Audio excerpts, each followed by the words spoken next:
Okay, so let me tell you a story. It's a funny story. I think it's funny.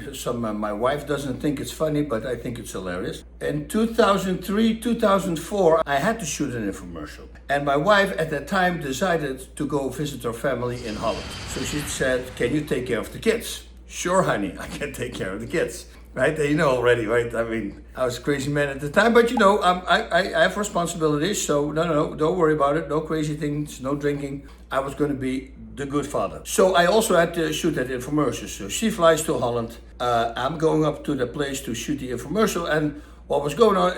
It's California. It's hot, right? It's really hot.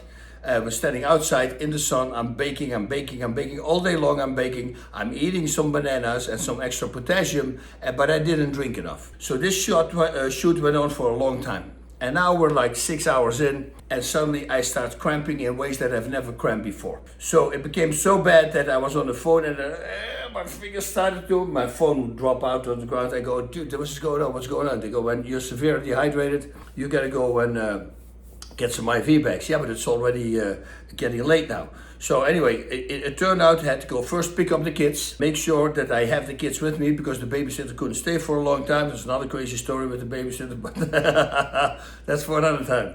Oh, dude, that's a really funny one actually. Also, she didn't think it was funny, but we think it's hilarious. I'm picking up the kids. It's getting later. It's 8 o'clock. 8:30, whatever it is, we go to the hospital, and right away when I come in, they see, yeah, I'm severely dehydrated, and they start putting bags in me. So I got 2 bags in me, and then I believe I got a third one, and now it's getting late, right? Now we're talking, it's 10:30, 11 o'clock, and then the last bag is in there, it's 11:30 at night, it's almost midnight, we're still there. The bag is empty. I tell my kids, "Go get somebody." And they come, "Yeah, somebody's gonna come."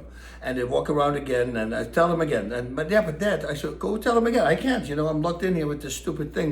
I can't do anything. Just go ask somebody because I wanna go. You guys need to go to sleep. You need to go to school tomorrow. So it's time to leave, right? The bag is empty for the last freaking hour. I mean, what are we doing here?" So she goes again, person comes again. "Yeah, somebody's gonna come." Now it's freaking 1:30. I go, "Okay, screw this shit." So one daughter of mine was already sleeping, the youngest one, Bianca. She's sleeping on a bed somewhere, and I put some blankets over it in my room where I got the IVs. And the other one is still assisting me, Sabine. And I go, "Okay, this is it." So I just ripped the thing out. Now, that's the thing that you should never do, because then you go like Bas. I spray the whole room full with blood. So I go, "Oh shit." So I put my hands on it. I tell my daughter, I say, go find a Band-Aid or something there in that drawer. Open that drawer, get a Band-Aid.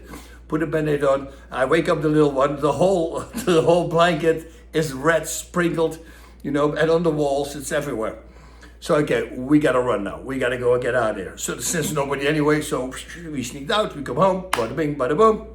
And that was the story pretty much. But then, my wife hears about the story, of course. It's not good because, I'm in the hospital with the kids till 1:30 or 1 o'clock at night. It was not a good story. She wasn't really happy about it. And she decides the next year or the year after that to go to Holland again. And I had to watch the kids again. Can you do that? Yeah, but not like last time, right? No, honey, nothing like last time. Don't worry about it. Everything's good. So I stopped drinking. I stopped everything. So I'm making sure I'm 100% all logged in. So now it's evening, and I decide to get a beer. Oh, there's no beer in the house. Let's go outside, maybe at the barbecue where we have outside, there's a fridge. And I open it up, and there's my beer, my non-alcoholic Beck's beer. That's the beer that I used to love at the time when it was early stages. The early stages, the non-alcoholic beer wasn't that good, but Beck's was a great beer. Now everything is really freaking awesome. Stella Artois, forget about it. What a great beer that is. The non-alcoholic version, I like Corona, but it's not a beer commercial. So I'm grabbing a 6-pack carton and I'm walking back to the house, and before I hit the door, it breaks and one of the bottles hits the ground and somehow it shoots against my leg, like really hard. So I go, "Pop," I go, "Oh, okay, yeah, I felt that one. That was crazy, right? From a bottle. That's weird." So I'm walking inside, I want to grab something to clean it up. And my daughter inside goes like, "What was that bag?" I go, "That was a beer bottle, weird, right?" It dropped on the ground and then it shot something against my leg. I go, "Look, oh wow." I go, "Look at this." I said, there's a clean cut in my pants. Okay, so I take my pants down and there's a freaking piece of glass in my leg. And there's a hole like this. It's not that big. but it's deep and the glass is in there. And it's, like I said, it's deep. So I picked the glass out. I go, okay, let's, well, we got to clean this up. We got to go to the hospital, Daddy. I said, no, we're not going to go to the hospital. We did that last time, and I'm not going to go to the hospital. I said, just find me a sewing needle somewhere. I will stitch it up myself. So my daughters go for looking, they find a needle. So they have the needle, and now in the movies, right, it's you have to bend it, right, because then it's easier to get in. I don't know, I never stitched myself. So I grab a wrench or whatever it is, and I try to, it breaks. I go, no, it breaks. We need a needle. So my daughter started looking again. We find one, the last one in the house is the needle. So I'm not an idiot, of course, right? I'm not gonna bend the freaking thing anymore. So I said, get me some alcohol, to clean alcohol. So I throw it on my leg and I push it out. I push the blood out, so it's at least that's out. And I put the alcohol on it, and then I start cleaning the needle. I put the thread on it that you sew things with, but of course the needle, like the movies, right? You don't hold it with your hands, by the way, because that gets really hot. But with the lighter, I clean everything up, then I alcoholed it, everything, and boom. Even the thread, I put forward alcohol. And then I start stitching myself up. And the fun part was that before, I told my daughter, she said, is it okay that, can you stitch yourself up? Like, oh yeah, Rambo did it. I said, if he can do it, I can do it. So she thought Rambo was one of my friends, I guess, because then in the middle of the surgery, and you see the dog walking over my leg and there's freaking blood, it's hilarious. Because yes, of course, we're going to show that video now, right? We're going to have to show that video. But then you have the backstory of what really happened and why I was forced, kind of, with two hands on my throat, in order to do it myself. And then during the surgery, my daughter goes like, yeah, but what happened to Rambo at the time? So she asked me a question, I guess you're going to hear it. And I go, oh no, that's a movie, honey, that's a movie. That's a movie, Dad, and you're doing it yourself. So watch this video, but now you know the backstory. First time, wife was pissed, didn't want me to go to the hospital anymore. Okay, we're not going to go to the hospital anymore. And then she came back and she saw this video, because I thought, of course, it was a great moment to document this. My little daughter, Bianca, she's playing the pan flute. And then my other daughter, she's directing traffic a little bit. We got the dog walking around it. I think it's hilarious. I think you're going to enjoy it. Godspeed. Whatever you do not do this at home, because, of course, I'm not a trained professional. All right, take care.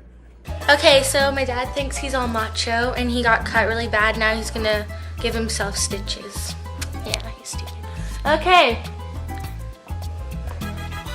Are you ready, Dad? Look at this. Go to the wood. Ew. Oh my god, that's so gross. This is... Holy crap. Ew.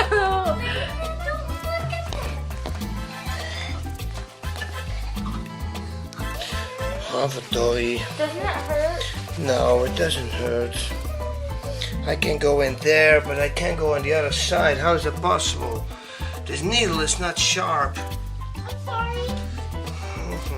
I think you should just go to the, get it professionally done, Dad. Because you never know, like, what if something bad happens? I'm through. It's okay.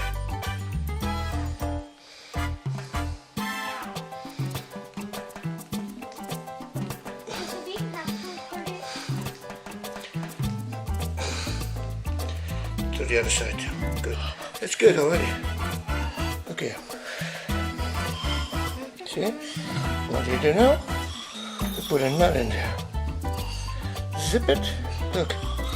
Is that wild or what? Holy crap, that's so gross. A few more nuts. Just to make sure. Bianca, don't be a whiny butt. I think you should walk out of the room if you cannot handle it. No, then you have to control Luna. Hi, Luna. How do you zoom in? With the arrows? Yeah, the plus and the minus. Sabine, now you have to control Luna. Hi, Luna. Hey. What up? Hey. Quack, quack, quack, quack. That's definitely what I want to see that now. So cute. Same here. Bianca, get out of the room if you cannot do it. I'm gonna be pro at this. Luna, out. Hey, hey. Hey, out. Now. Luna.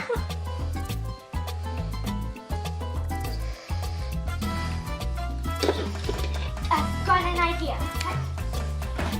Listen, if Rambo can do this, I can do this. You just think you're macho. I'm just No, I kidding. Macho man. He's a rescue person. He's a macho man. He even runs. Oh, it's tough to get through. It's Who did you say hosted this?